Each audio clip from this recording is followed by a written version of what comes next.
there is need for reform of the international financial system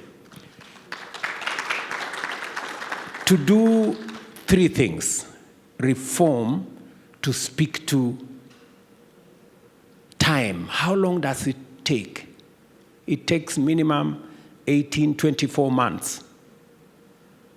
You know, some of the interventions don't have that kind of gestation period. It doesn't have that time, number one. Number two, scale.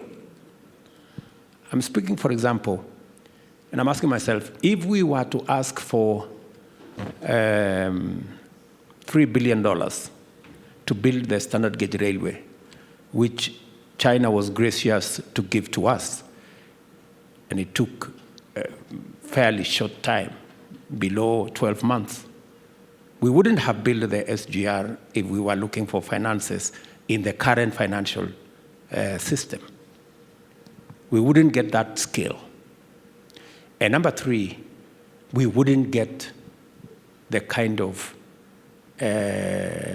interest that we are looking for. So our position is that there is something the current international financial institutions can learn from China, for example, scale and speed.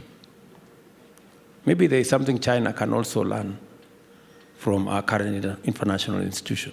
But we are saying there needs to be a conversation. We need a conversation that makes all of us winners. And what we are saying is, in the reform of these institutions, we're not being reckless.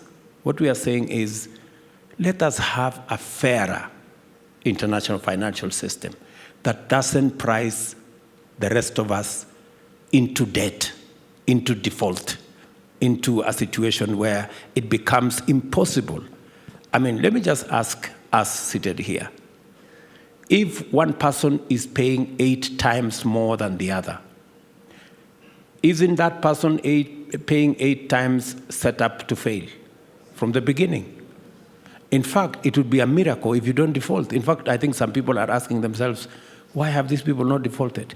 And it is the same reason, for example, why those Moody's people, the credit rating agencies, were really pushing that, Kenya is in very serious situation.